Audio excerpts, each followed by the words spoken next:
Hello everybody, Stone Commander here. I got some simple questions today for atheists. And I'd like honest answers, if possible, you know?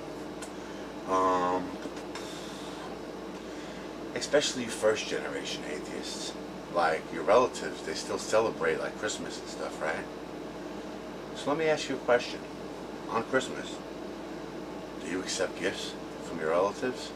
I know you're an atheist and you don't believe in God, but do you partake in the Christmas festivities? I'm wondering. Or are you so like strong in your feelings that no, you will not partake in the Christmas holiday? Do you partake of the Christmas meal? Do you sit down with your relatives? You know, and if they pray, do you join in, or do you just sit there, or do you leave the room? Like, how does that work? I ask this question because I know many of you are like right on the cusp. You can go either way. Just like some Christians, they're right on the cusp. They can go either way. You know, they could become atheists tomorrow. Some people really don't have strong faith like me, you know.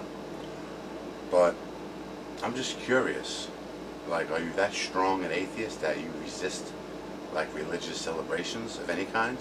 No, I'm just bringing up Christianity, because that's really what I know. I don't really know about, you know, Muslims and Jews and, you know, Passover and Ramadan and all that, whatever. I don't really know about all these different religions, you know, their celebrations. Maybe other people could talk about that. If you meet a girl or a boy and you like each other, go out a couple of times, and you really think this person's the one, would you break up with them if you found out they were religious? You know? Would you throw away the chance at love because that person you were with in your eyes was foolish? Or would you stay with them and try to change them or convert them? It's an interesting question. I'm a Christian, so if somebody sneezes, it's almost like an instinct. You know, you just say God bless you, no matter who it is. You know, I'm just wondering, if somebody sneezes around you, do you ever get the urge to say God bless you? Like, does that phrase ever come into your mind? That's, you know, I'm just wondering. Like I said, I want to see how deep, how strong an atheist you are, you know. Or if you sneeze, has anybody ever said God bless you to you? And what do you do? What's your response? Do you say thank you, be polite, or do you look at them with a dirty look and like, or tell them, you know, you're an atheist? How do you feel about, like, in America, like God is written on your money? Does that somehow trouble you? You know, that everywhere you go, like, God is with you? I know it's just money and it's just a word that says, you know, but you must think that's real ridiculous, you know? Might as well put, what's that phrase they use? Oh yeah, flying spaghetti monsters. You might as well put in flying spaghetti monsters we trust. Or pink unicorns. I like that one. How do you feel about that? Another good one, and this one's worldwide. Like, it must burn you, atheists, that you have to go, you are forced to go by God's time. Oh, we're in 2008 AD. What does AD mean? Read a book and you'll find out. And while you're there, look at the chapter before that and you'll find out what BC means. So does that burn you, that you're forced to go by God's time? You know what I mean? Like, there's nothing you can do about that. I mean, you got some of the prayers out of the schools. I'm pretty sure some of the hotel rooms had to get rid of the Bibles maybe. But the time you go by is God's time.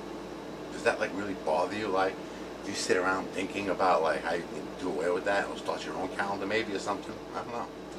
If something bad ever happens in your life, like you just found out a friend or family got into a car wreck, did the phrase, oh my God, ever come to mind or accidentally slip from your lips?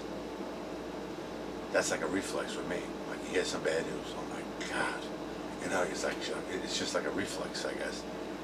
So I'm not saying I blame you if you're an atheist and you say, oh my God. That's just a phrase, maybe. It just, you know, sums up how you feel at the moment. Really doesn't mean you believe in God. It's just a saying. Just like saying, God bless you when somebody sneezes. It could be just a reflex. Like, you don't mean it, you don't really believe in God.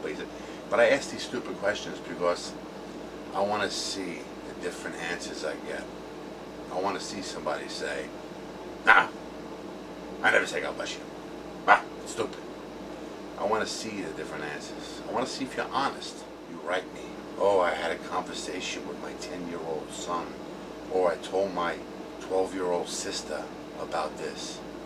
I mean, you know, I don't really check every single person I talk to on YouTube, so for all I know, maybe I am talking to kids too, I have no idea. But the ones I do check are like 20, 30, 40, all different in that group. I never really came 18 a couple times, but I never really came across somebody really young.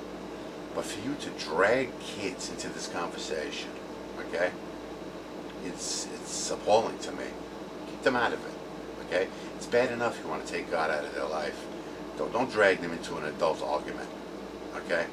Oh, but you want to teach them how stupid people are. Come here, son. Look at this fat fool, this big Christian. You don't want to be like him, do you? No, Daddy, no. That's what you want, little robots like you? And I really didn't want to address this, but I'm gonna, because so many of you write this over and over and over again. And remember, you're the fools that believe in evolution, okay? You're the idiots that believe in evolution. Christians, we don't believe in it. Obviously, there's some development of man from whenever time started to now. Sure, if you want to call that evolution, I guess you're right. That's some kind of evolution, but not the way you think. We came from apes and all that shit, okay? Yes, and I said all that shit. So now, pick on that one thing instead of addressing the issues I spoke about earlier. Remember, I'm the big dopey Christian. You're the smart scientific type.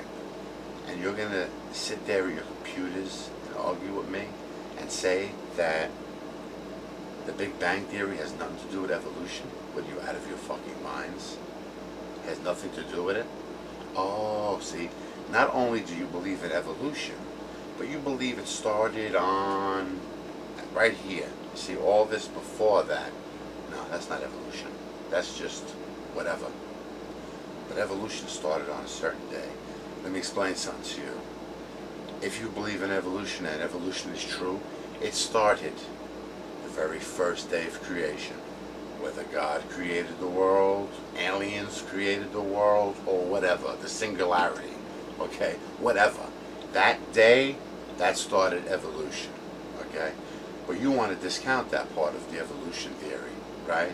Because there's so many holes that Christians could poke into it. So now you try to separate that from evolution, okay? Don't be stupid. The Big Bang Theory is everything. That's the start of evolution, okay? We're going to leave today with a joke. I heard this joke a long time ago, so if you heard it, forgive me. But there was this guy, his name was Teddy, a long time ago. He invented a condiment, you know? It went good with a lot of foods, but he didn't know what to call it, you know? One day, he had an elderly neighbor named Joseph. He called him over. Hey, Joey, come here, do me a favor. Taste this. I invented it. I don't know what to call it, you know? The guy looked at it, stirred it with a spoon, he smelled it, and he tasted it. Push his ears holes!